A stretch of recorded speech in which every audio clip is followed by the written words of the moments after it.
Hi hello friends, welcome to my channel.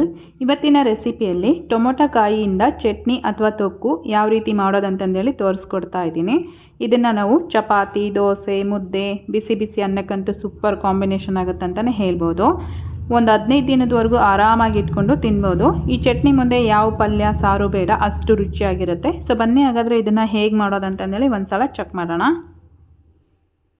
ಈ ಚಟ್ನಿ ಮಾಡೋದಕ್ಕೆ ನಾನಿಲ್ಲಿ ಒಂದು 6 ಟೊಮೆಟೊಕಾಯಿ, ಒಂದು 8ರಿಂದ 10 ಗ್ರೀನ್ ಚಿಲ್ಲಿ, ಸ್ವಲ್ಪ ಬೆಳ್ಳುಳ್ಳಿ, ಕೊತ್ತಂಬರಿ ಸೊಪ್ಪು, 2 ಈರುಳ್ಳಿ, ಸ್ವಲ್ಪ ತೆಂಗಿನಕಾಯಿ, ಹಾಗೆಯೇ ಸ್ವಲ್ಪ ಕರಿಬೇವು ಇಷ್ಟನ್ನು ತೊಗೊಂಡಿದ್ದೀನಿ.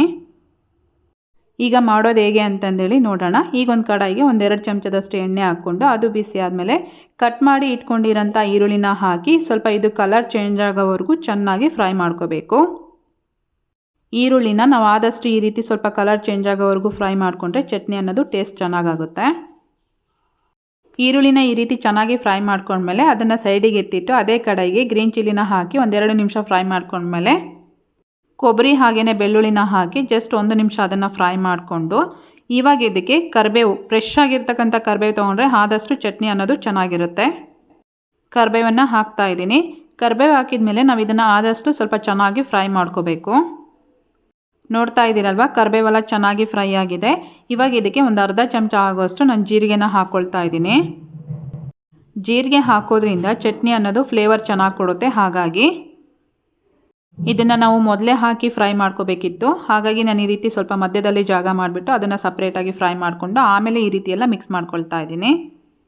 ಕೊನೆಯದಾಗಿ ನಾನು ಇದಕ್ಕೆ ಕೊತ್ತಂಬರಿ ಸೊಪ್ಪನ್ನು ಹಾಕಿ ಸ್ವಲ್ಪ ಫ್ರೈ ಮಾಡಿಕೊಂಡು ಇದನ್ನು ಸಹ ಒಂದು ಪ್ಲೇಟಲ್ಲಿ ಸೈಡಿಗೆ ಎತ್ತಿಟ್ಕೊಂಡು ಇದೇ ಕಡಾಯಿಗೆ ಮತ್ತೆ 1-2 ಚಮಚದಷ್ಟು ಎಣ್ಣೆ ಹಾಕ್ಕೊಂಡು ಕಟ್ ಮಾಡಿ ಇಟ್ಕೊಂಡಿರೋಂಥ ಟೊಮೊಟೊಕಾಯಿನ ಹಾಕಿ ಇದನ್ನು ನಾವು ಚೆನ್ನಾಗಿ ಫ್ರೈ ಮಾಡ್ಕೋಬೇಕು. ಇವು ಚೆನ್ನಾಗಿ ಫ್ರೈ ಆಗಬೇಕು ಅಂದರೆ ಅಟ್ಲೀಸ್ಟ್ ಒಂದು 4ರಿಂದ 5 ನಿಮಿಷ ಟೈಮ್ ತೊಗೊಳುತ್ತೆ.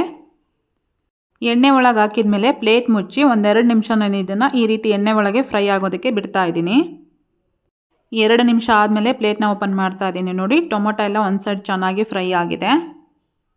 ಮತ್ತೆ 1-2 ನಿಮಿಷ ಆಗೋಷ್ಟು ನಾವು ಇದನ್ನು ಈ ರೀತಿ ಚೆನ್ನಾಗಿ ಫ್ರೈ ಮಾಡಿಕೊಂಡ್ರೆ ಟೊಮೊಟೊ ಎಲ್ಲ ಚೆನ್ನಾಗಿ ಫ್ರೈ ಆಗಿರುತ್ತೆ. ಟೊಮೆಟೊನ ಈ ರೀತಿ ಚೆನ್ನಾಗಿ ಫ್ರೈ ಮಾಡ್ಕೊಂಡ್ಮೇಲೆ ಕೊನೆಯದಾಗಿ ನಾನು ಇದಕ್ಕೆ ಸ್ವಲ್ಪ ಹುಣಸೆ ಹಣ್ಣನ್ನು ಸೇರಿಸ್ಕೊಂಡಿದ್ದೀನಿ. ಈ ರೀತಿ ಎಲ್ಲವನ್ನೂ ಫ್ರೈ ಮಾಡ್ಕೊಂಡ್ಮೇಲೆ ಒಂದು ಪ್ಲೇಟಿಗೆ ತೆಗೆದುಬಿಟ್ಟು ಒಂದು 10 ನಿಮಿಷ ಅದನ್ನು ತಣ್ಣಗಾಗೋದಕ್ಕೆ ಬಿಡಬೇಕು.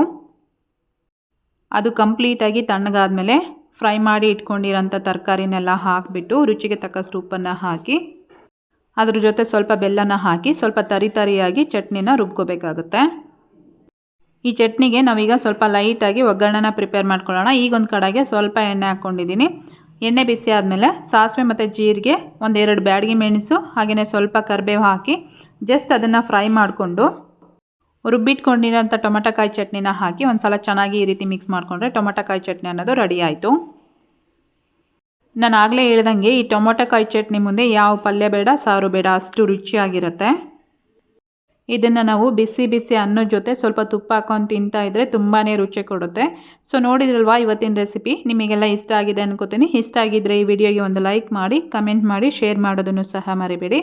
ಮತ್ತೆ ಹೊಸ ರೆಸಿಪಿ ಜೊತೆ ಸಿಗೋಣ. ಅಲ್ಲಿವರೆಗೂ ಟೇಕ್ ಕೇರ್, ಬಾಯ್.